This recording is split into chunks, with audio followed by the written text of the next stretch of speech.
Well, as our regulars know, I sometimes like to begin with a joke. It's kind of a cheap preacher's trick, though, to grab the listener's attention. Congregations as mature and sophisticated as this, they don't need those kind of cheap tricks, do we? Yeah. So there was a mother and a daughter sitting in a car, and they were having a chat, and the daughter, the little girl, says to her mum, "Hey mum, how come some of your hairs are white?" And the mother says, "Well, honey, that's because when little girls do things that make their mum unhappy, one of mummy's hairs turn white." And the little girl goes, "Oh my goodness," she's like sort of all racked with guilt, as you can imagine. But after contemplating this for a few minutes, the little girl pipes up and says, "So mummy, why are all of grandma's hairs white?" Friends, I tell that story because our passage today is looking at the things that make us unhappy in life and the things that make us happy in life. And what we're going to see is that Qohelet, so that's the author to the book of Ecclesiastes, is telling us to enjoy life. But he's not saying to enjoy life because the things that make us happy outnumber the things that make us unhappy. It's actually the opposite. Qohelet's message today is enjoy life's blessings even though life might be deeply unfair. Now you may say to me, "Well, Brendan, you've been telling us that Ecclesiastes is written for the most part from the point of view of an atheist." It's actually one of the things that makes Ecclesiastes stand out in the canon of Scripture, sort of written from the point of view of someone who doesn't believe in God. And the beauty of that is that it helps seekers to think through the meaning of life. But here's the thing. When Qohelet says enjoy life, is that simply the atheist mantra of let's eat, drink and be merry for tomorrow we die? Well, the fascinating thing about Qohelet, as we've also said, is sometimes he switches from the atheist point of view to talk as a believer, to speak about God. And so far in the book, Qohelet has told us 6 times, this is now the 6th time that he has told us to enjoy life. And 5 of those times have been explicitly from the point of view of a believer. So I'll give you just one example. This is Ecclesiastes 3 verses 12 and 13. You can flick back and read it if you want. Ecclesiastes 3:12 says, "I know that there's nothing better for men than to be happy and to do good while they live, that everyone may eat and drink and find satisfaction in their toil. This is the gift of God." And friends, this is the message of Ecclesiastes that has really transformed my life in recent weeks. I don't know about you, but I've loved a whole bunch of things about this series on Ecclesiastes, but there's one thing that's actually changed my life in recent weeks, and that is Qohelet's command for Christians to stand out for our joy. Right? Christians are to stand out for our joy. So I was chatting to a young girl this week, a young Christian girl. She was telling me a story about how when her and a Christian friend were at, it was like a local fete, and at the fete there was a stand from the local church. And what they were doing was they were asking people to vote on a question. And the question was, do people have a soul? And so the idea was you sort of vote yes or no, and that would hopefully start up a gospel conversation. So these 2 young girls decided they'd give it a go. They had a vote and started to have a chat. And after 2 minutes, the gentleman just said to them, "You 2 girls are Christians, aren't you?" And the young girl says, "Yes, how did you know?" And he said, "Because you're so happy." That's how it's supposed to be with Christians. We are to stand out for our joy. Now, some of you may be saying to me, "But Brendan, I have depression." Or, "Brendan, I'm dealing with family breakdown." Or, "Brendan, what about my cancer?" You see, surely you can't mean that all Christians are to stand out for their joy all the time.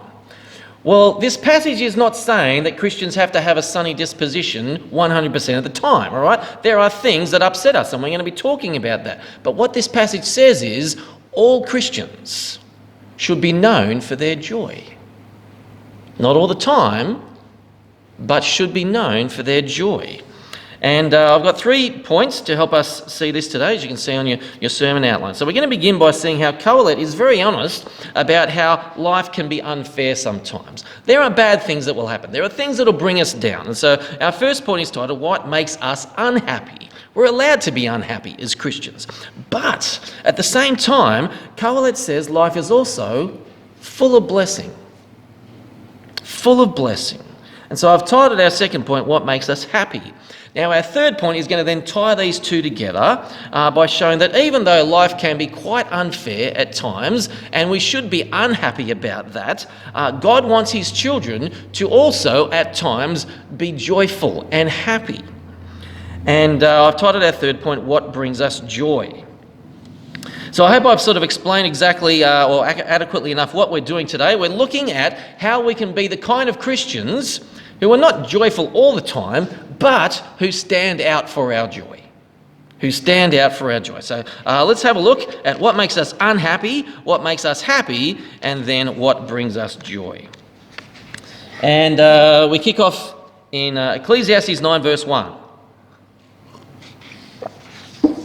So Qohelet says, So I reflect on all of this. Well, we need to figure out what the all this is before we can go any further. And if you look just back a few verses to verse 14 of chapter 8. Chapter 8, 14, there's something else meaningless that occurs on earth. The righteous who get what the wicked deserve, and the wicked who get what the righteous deserve. Now, every ounce of our being tells us it's not supposed to be that way, doesn't it? The righteous are supposed to be blessed, and the wicked are supposed to get their comeuppance.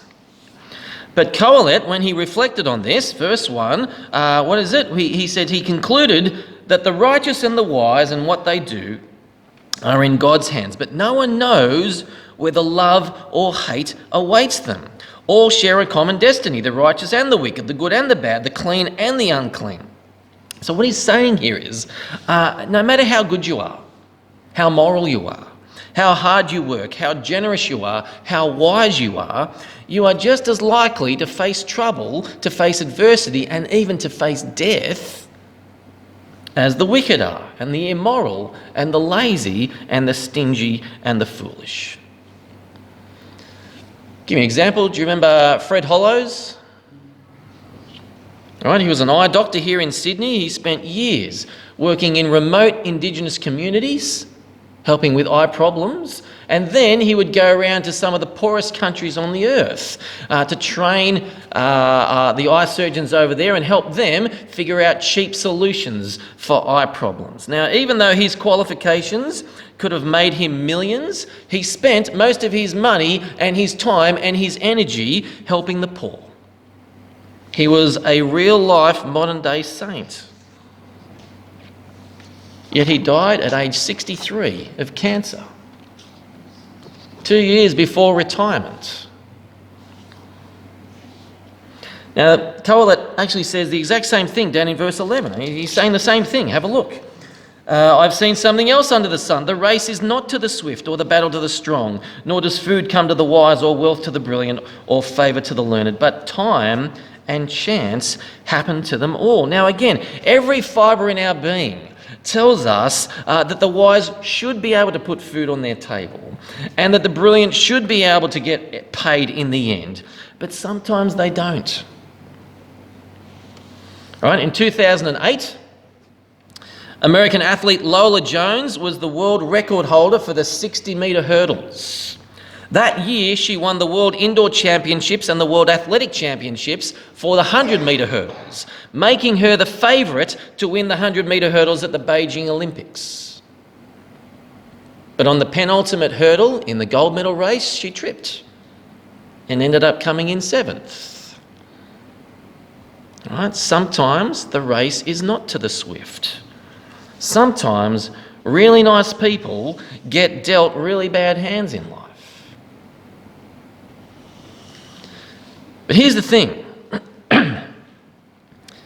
According to Qohelet, that should not stop us from enjoying the many blessings God has given us in this life. You see, smack bang in the middle of these two sections about adversity stands the commands in verses 7 to 10 to enjoy life. Now, we're going to talk about these commands in just a second, but I want us to understand Qohelet's argument here. He's saying some of us trip at the second last hurdle. Some of us are waiting for that 5-year checkup to see if the cancer has returned. Some of us have suffered horrible abuse in life. And some of us are suffering from debilitating mental illness. Now, Qohelet is not saying be happy about those. He's saying you're allowed to be upset. That's what verses 1 to 3 and verses 11 to 12 are getting at. And what it's telling us is this is the story of us all. We have all experienced some form of adversity in life. But smack bang in the middle of this litany of hardships comes the command to enjoy life's blessings. And so our first piece of application for today is this. Do not let yourself off the hook when it comes to joy. Right? Don't just sit there saying, but Brendan, Qohelet does not know how much I suffer. Actually, yes, he does. Yet he commands us not to wallow in our sorrow, but to be known overall for our joy. Well, this brings us to the heart of this passage. These commands for joy. But Qohelet warms us up a bit by telling us that life does have its advantages. So flick back, verse 4? Anyone who is among the living has hope. Even a live dog is better off than a dead lion. Now, in ancient times, dogs were not the beloved pets that they have become today. They were actually dirty scavengers back then. And so what Qohelet is saying is, even the lowest of the animals is better off alive than the most noble of animals who might be dead. Now, why is this? Because when you're dead, you have no hope, verse 4, no knowledge, verse 5, and will never partake of anything under the sun again, verse 6. Now, I say that this is a warm-up because Qohelet is still speaking as an atheist here. Okay? The rest of the Bible teaches that there is hope after this life. And for those who die in Christ, there is immeasurable knowledge, an eternity of knowledge, and an eternity of wonderful experiences to come in heaven. But his point is that even as an atheist, there are things to enjoy about being alive. And then in verse 7, he starts to tell us what those things are. So read with me. What does he say? Go, eat your food with gladness and drink your wine with a joyful heart, for God has already approved what you do. Now, Qohelet is not specific here on exactly what God approves of, but he is specific on what God wants. You see, the words go and eat and drink are all in the imperative. They're commands. Qohelet is commanding us to enjoy our food and our wine. Now, please note, this is not a green light to gluttony and drunkenness. Okay, the Bible clearly condemns overeating and drinking so that our inhibitions are affected by alcohol. But what is not condemned, what is actually commanded, is that God's people enjoy God's bounties. Right? When we're eating a meal, sipping a glass of wine, we're to enjoy those things. Next is verse 8. Always be clothed in white and always anoint your head with oil. Now, why the white clothes? It's because white does not absorb the harsh Middle Eastern sun.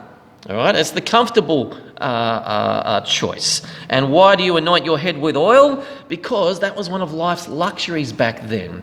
See, when Jesus tells us how to fast in Matthew chapter 6, he says, don't look somber like the hypocrites do who are looking for praises from men. Instead, anoint your head with oil so that people will think you're actually looking after yourself.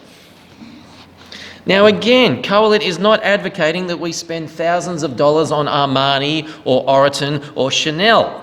But what he is saying is, enjoy your clothes and enjoy looking after yourself. Next is verse 9. Enjoy life with your wife, whom you love, all the days of this meaningless life that God has given you under the sun.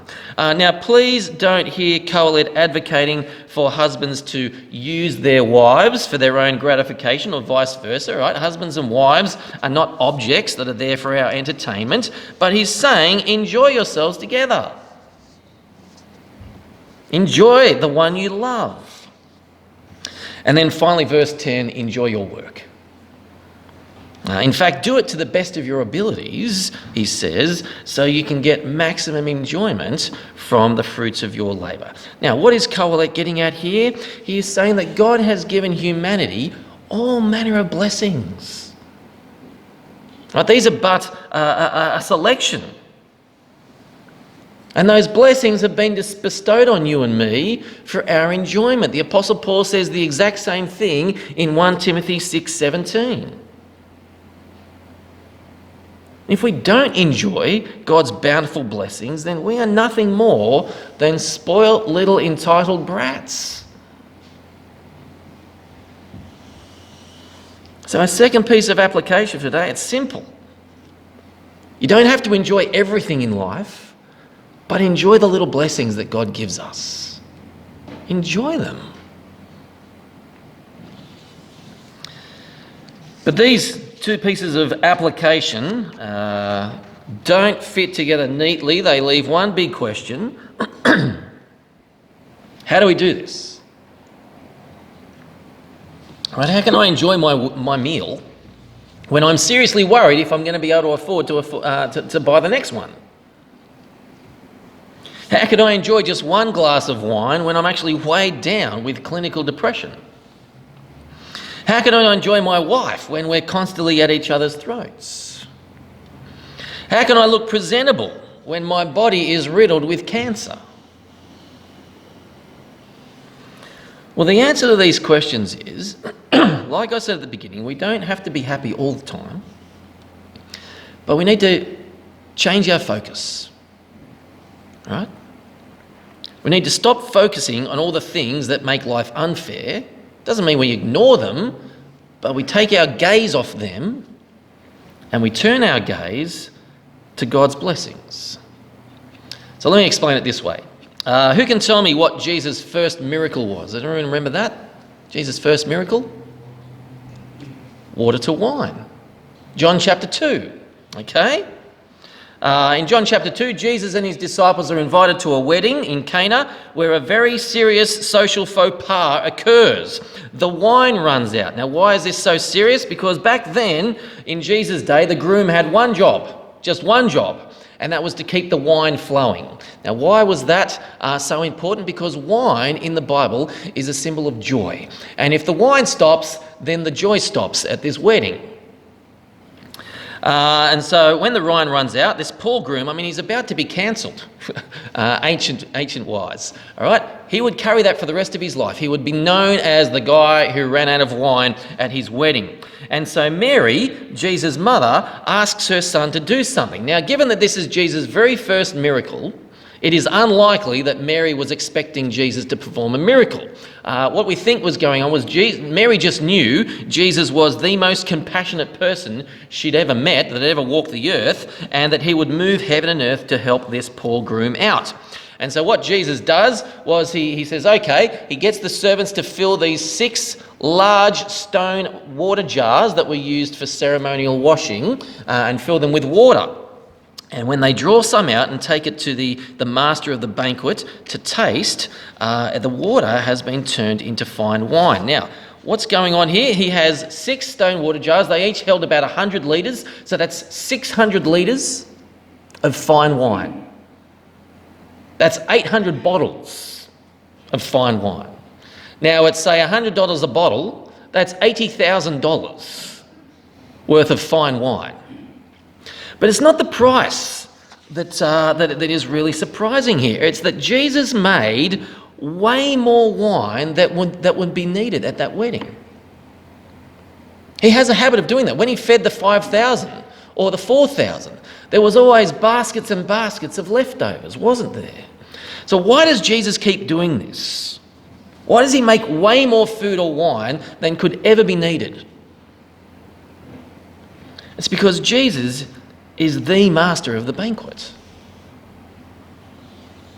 He is the bringer of so much blessing and so much joy that even when everyone have had their complete fill, there is an abundance still to come. And friends, the reason Christians are to be known for our joy is because we worship the person who is the bringer of abundant joy. Our God brings so much joy that when we've had our absolute fill of blessing and happiness and joy, there's still way more left than we can ever take in. Now, the greatest joy, of course, is peace with God. How does the Collins song go? The greatest treasure in the whole wide world is peace with God. And that alone should fill our hearts to the brim. Do you remember that episode with Oprah where she gave a car away to every single person in her audience that day? You can go look it up on YouTube. The whole audience was literally jumping for joy. Friends, do you understand that a new car is a trinket when compared to salvation? All right, salvation is God taking our infinite debt. That's what we owe for rebelling against our Creator. He takes our infinite debt and He doesn't just replace it with no debt, He replaces it with infinite riches. And God did that at the cost of His beloved Son. But friends, we need to understand Christian joy doesn't stop at the cross. It starts there. Jesus' very first miracle, all right? This is the thing that Jesus chose to reveal His glory to His disciples. It was making an absolute overabundance of wine so that a wedding party could continue. That's what Jesus is on about. That's the God we worship, brothers and sisters. A God who pours out abundant blessing because He wants us to experience abundant joy in this life, even though this life can be bitterly unfair sometimes. So how do we do this? How do we become the kind of Christians who are known for our joy? Well, here's our third piece of application for today. 5 simple steps, okay? Step 1, if you want to write them down, I highly recommend it. Step 1, take your gaze off the difficulties of life. I'm not saying ignore them. Jesus got really upset sometimes, all right? But if we take our gaze off it when adversity comes, it is easier to become a person known for joy. I mean, for me, I find it very easy just to sit in the dust and mourn. And confession time here, that's what I've actually been doing for the last 5 or 6 years. Now, you may not have noticed because, like everyone here, we get to see each other at our Sunday best, don't we? All right, got our happy face on. But I've been going through some stuff in recent years. And the book of Ecclesiastes has, just in the last few weeks, changed my attitude. All right, I'm choosing not to let hardships keep me down anymore. So step 1, let's intentionally take our focus off the things in life that are difficult. Step 2 is to understand that even though bad things in life happen, God is pouring out His blessing upon you and me every single day. Do you understand that the fact that Australia has not been invaded by an enemy nation right now is God's blessing? Not everyone gets to experience that. The fact that the Australian government is not horribly, evilly oppressing racial or religious minorities is God's blessing. There are people around the world right now who are experiencing that. You understand that the fact that you woke up this morning still breathing is God's blessing. Right? Even though life can be incredibly unfair, God is still pouring out His blessing on us day after day. His mercies are new every morning. Step 3 is we need to search out those blessings. See, while you're intentionally diverting your focus away from your hardships, redirect that focus on your blessings. All right, I got to wake up in a warm bed this morning. I get 3 square meals a day today. I get to enjoy a good coffee on the way to work tomorrow, and I don't have to worry about my kids being kidnapped by Boko Haram on the way to school. All right, search out these blessings. Step 4. Be thankful to God for them. All right? Do not ever take God's blessings for granted. As soon as we do that, we become entitled, and as soon as we become entitled, we become miserable. Thank God for those blessings.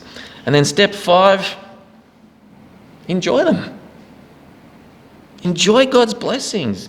Now, it doesn't mean we need to be very careful that we don't make God's blessings our own God. Okay? The first 6 sermons of this series were about idolising things like pleasure and what else? Like work and money or fame. All right? It's very easy to idolise those things. Well, we've already spent 6 chapters looking at how not to do that. What it means is just enjoy them for what they are. All right? Don't enjoy your lunch as your God. Enjoy your lunch as nice food. All right? Take pride in your appearance. Now, I mean that in a Christian way. You do it inside your head. Enjoy time with your loved ones. Enjoy a bit of YouTube or Netflix. They're not evil in and of themselves. They're just unhelpful in large quantities. And be satisfied with the work you do tomorrow. Don't go to work thinking, I'm going to change the world today. You're not. But work is still a good gift from God. And we can enjoy the outcome of our work tomorrow. Brothers and sisters, enjoying God's blessings in life is actually the programmatic theme of the book of Ecclesiastes. This is what the book is about. Qohelet tells us 7 times in this book to enjoy God's blessings. And the longest treatment, which is the one we've just looked at, comes sandwiched between 2 passages on how unfair life is. So my prayer is that this passage will transform you like it's already transformed me. May we stop being the kind of Christians who are just as miserable as the rest of society. We're supposed to stand out. All right? Being just like society benefits no one. Let us stand out as God's children who acknowledge life is bitterly unfair at times, but we are intentional in focusing on God's blessings, thanking God for those blessings, and enjoying those blessings. Let us be Christians who stand out for our joy.